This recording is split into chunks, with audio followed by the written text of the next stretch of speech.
एक घटना है रोम की। एक पेंटर हुआ है रोम का, बड़ा मशहूर। उसके मन में ख्याल आया एक ऐसे बालक का चित्र बनाऊं जो देखने में दिव्य हो, ऐसा लगे जैसे भगवान ही नीचे आ गया है। प्यार से बोलिए धन गुरु नानक। ऐसे बालक का चित्र बनाओ जिसे देखकर मन मोह लिया जाए। एक मिनट में, एक सेकंड में एक बार देखें, बस आदमी देखता रह जाए। इसके लिए वो कई सालों तक भटकता रहा, कई सालों तक। फिर जाकर एक स्कूल में 6ठी कक्षा में, 6th स्टैंडर्ड में एक बच्चा मिला उसे। इतना प्यारा बच्चा कि जिसे देखकर ही ऐसे लगे जैसे भगवान का रूप ही है। प्यार से बोलिए धन गुरु नानक। उसने उसका चित्र बनाया, उसकी फोटो बनाई और उसकी कॉपी लाखों की तादाद में बिकी। प्यार से बोलिए धन गुरु नानक। इतना मनमोहक चित्र था वो कि लाखों की तादाद में उसकी कॉपी बिकी। अब उसके इस बात को कई साल हो गए। वो चित्रकार भी बूढ़ा हो गया, बुजुर्ग हो गया। अब उसके मन में ख्याल आया ऐसे बालक का चित्र तो बना लिया जो एक सेकंड में मन मोह ले। अब एक ऐसे शख्स की तस्वीर बनाई जाए जिसे देखते ही घृणा आ जाए। प्यार से बोलिए धन गुरु नानक। जिसे देखते ही ऐसा लगे कि इसके जैसा घिनौना आदमी, इसके जैसा गलत आदमी, पापी आदमी इस दुनिया में कोई है ही नहीं। ऐसा एक आदमी चाहिए। उसने कई अपने दोस्तों मित्रों से सवाल किया, कहां से ढूंढो ऐसा आदमी? तो उसे कहा गया जेल में जा, जेल में कैदी होते हैं ऐसे खूंखार, उनमें से कोई चुन ले।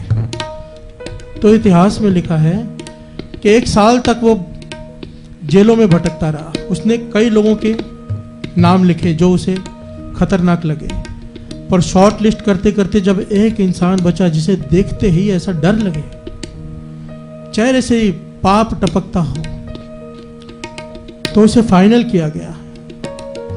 जब उसके पास चला गया, उसे अपनी बात बताई कि तेरा चित्र बनाना चाहता हूं मैं, तो वो कैदी जोर जोर से रोने लगा। प्यार से बोलिए धन गुरु नानक, धन गुरु नानक, धन गुरु नानक। चित्रकार कहता, भाई तू रो क्यों रहा है? कहने लगा, आपने मुझे नहीं पहचाना पर मैंने आपको पहचान लिया। मैं वही 6ठी कक्षा का बालक हूं जिसका पहले आपने चित्र बनाया था। प्यार से बोलिए धन गुरु नानक।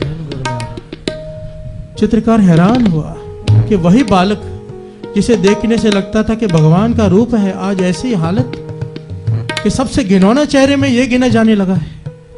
तो उसने पूछा, ऐसे कैसे? तो उसने एक ही जवाब दिया, संगत। प्यार से बोलिए धन गुरु नानक। मुझे ऐसे लोगों की संगत प्राप्त हो गई जो चोर थे, डाकू थे, जो नशे का व्यापार करते थे। प्यार से बोलिए धन गुरु नानक। और आज मेरी हालत ये है कि आपने मुझे चुना है लाखों लोगों में से कि सबसे घिनौना चेहरा, जो दुनिया का सबसे सुंदर चेहरा था, आज दुनिया का सबसे कुरूप चेहरा बन गया संगत की वजह से। प्यार से बोलिए धन गुरु नानक। संगत करते समय बड़े सावधानी बरता करो, बहुत सावधानी। कबीर जी के वो वचन याद कर लिया करो, एक तरफ पागल हाथी आ रहा हो। ये बात बहुत कीमती है, दास कई बार बता चुका है। एक तरफ पागल हाथी आ रहा हो, एक तरफ ऐसा आदमी आ रहा हो जो पता है गलत रास्ते पर ही लेके जाएगा। कहेगा चल पिक्चर देखने चलते हैं, चाहेगा चल शराब पीते हैं, चाहे कहेगा चल नॉनवेज खाते हैं। ऐसा आदमी हो दूसरी तरफ। कबीर जी कहते हैं हाथी की तरफ हो जाना, पागल हाथी की तरफ, शायद बच जाए। पागल हाथी की तरफ हो जाना, शायद बच जाए। उसकी तरफ मत हो जाना, क्योंकि अगर कुछ संगत में चला गया बचने का कोई चांस ही नहीं। प्यार से बोलिए धन गुरु नानक, धन गुरु नानक। गुरु से अरदास करे पातशाह हमें हमेशा इस संगत के किले में रखना। संगत के किले में, ये किला है, किला।